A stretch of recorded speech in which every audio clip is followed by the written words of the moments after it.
Hi everyone, this is Ben from Xbox Addict.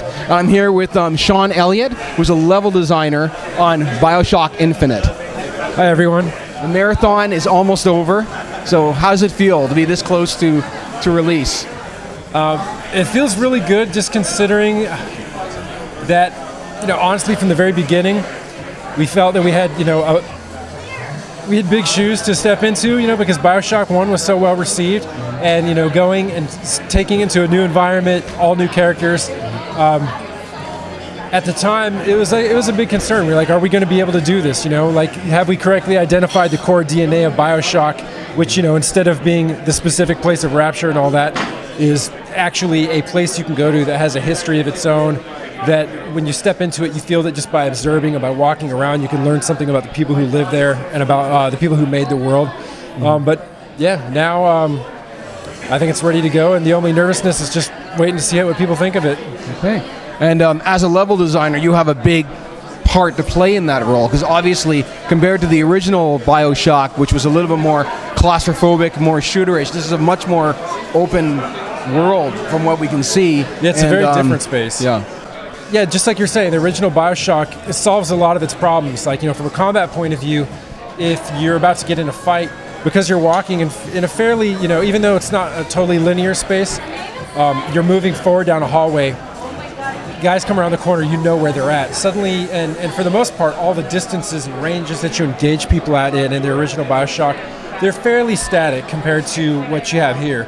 So now having an environment with such extreme verticality, with freedom of movement with the skyline, which is a weaponized roller coaster, having enemies that can now engage you from a tremendous distance, and simultaneously enemies that can close the gap and fight you up close.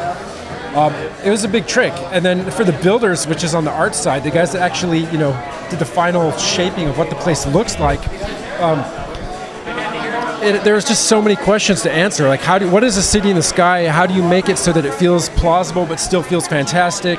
How do you have it feel like it's rooted in history, and that it isn't just generic steampunk, but that it feels as though it's part of that coherent vision I talked about? Okay. Well, it hardly needs to be said that the game looks amazing. I mean, just looking at it makes me proud to own an Xbox. Because it's clearly pushing the limits of what the system is capable of. But how much of a challenge was that, with this current generation of consoles and the Xbox specifically? That's one of those things that if any of my colleagues, especially the programmers and the artists who are doing the lighting, caught me answering, they would laugh, because it's definitely like a different section. Like it's not my expertise. It's like getting every last bit of horsepower out of the platform.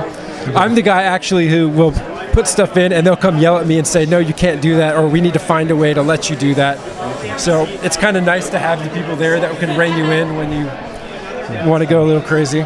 Okay. Well, can you give us a crash course intro for the game for anyone who's been hiding under the rock for the past 2 years, or been trying to avoid spoilers? Or the overview from 30,000 feet is that you know that your name's Booker DeWitt.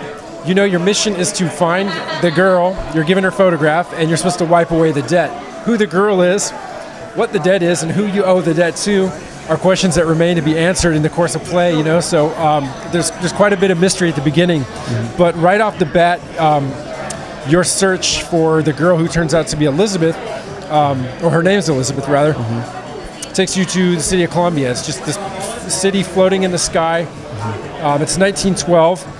Everything about the city sort of suggests the attitudes of the people who made it, like I said, which is this belief that America is bound for great things, that America occupies a unique place in the world stage, and that is now ready to go and show the world. It's basically America's big, entering the world stage party. I see, okay.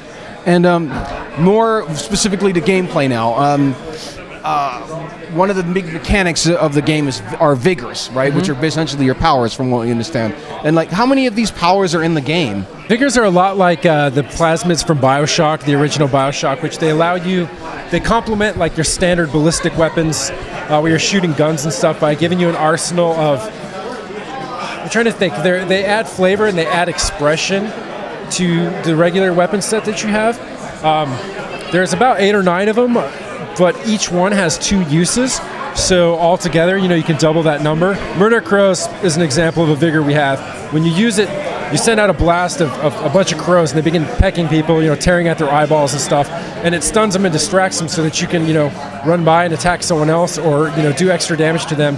But if you charge it up and throw it onto a surface, sort of like a bunch of crows' nest will appear, and you see crows like emerging from the ground, and then it's a trap so that anyone that runs by it will set it off. So in many cases, you'll have diggers that have an alternate trap mode, and sometimes you have a totally different expression. So for example, there's something called return to sender, which when you activate it allows you to suck up all the ammo that's being shot at you, so you're basically absorbing the lead, and then when you release it, you can send it right back at them in the form of a projectile. And then similarly with that, when you charge it, you can create a shield that you place down to use as cover. So that should just give you an idea about some of the range of vigors we have. Okay. All right. I guess another power that's at your disposal in the game is Elizabeth. Absolutely. The girl that you're actually, the woman that you're actually helping. Now, I think we've seen a couple of examples where using Elizabeth's powers or calling upon her to use her powers to help you, right, actually hurt her in some way. Is that correct? That was the thinking. I think you're thinking of our last E3 demo, and that was the thinking at the time. We've since changed course on that, where it doesn't hurt her at all. She can use, she can open as many tears as you'd like her to, but only one at a time. Right. So, for example, if I'm playing and I see there are a bunch of guys approaching on my flank, and I open a tear that brings in a suspended turret on a balloon, it starts shooting them, and then I look over here and I see more fire coming at me, so I bring in a great piece of cover. Immediately, the balloon will vanish and it will switch to the cover, so I have to worry about this over here. And I can go back to the balloon, but then the cover will vanish. So any given space might have, several, we'll have several of these tears for you to choose from, and they might be useful at different moments. For example, you might come in and not say, I don't know why I really need to use that right now, but like over the course of a combat encounter, depending on how you play, you might soon see the opportunity that makes like absolutely perfect sense for you to use that. I see. And Liz is also able to do a number of other things, like she'll scout the environment to give you, she can find money and give it to you, she'll give you ammo.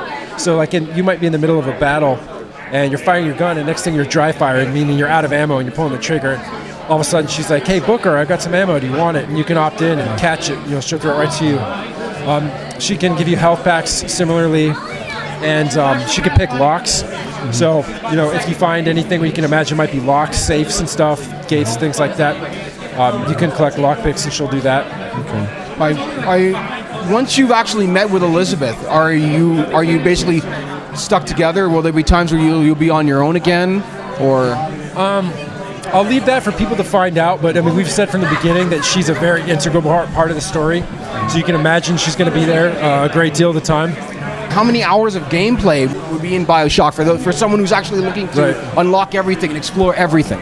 Yeah, I would say it's going to differ, like you're suggesting, depending on like how eager someone is to absorb every bit of information from the world. And it's easily about as much content, if not more, the original Bioshock, I'd say. It's hard to find an exact hour number just because it varies so much. The demo that's here tonight, I've seen some people take 4 hours to play that, whereas like my expectation was that was like 45 minutes of content. There was a recent controversy over the final cover art for the game, which I believe we have here. And there was an understanding there was a vote on a B art, on a B-side for the game. Has that been decided yet? Like I really what the B-side's actually going to be? I finally got to take a little vacation after finishing up, and so I'm guessing that was decided while I was away. Okay. I need to follow up on it. All right. But we'll get an answer for you on that. Okay, no problem.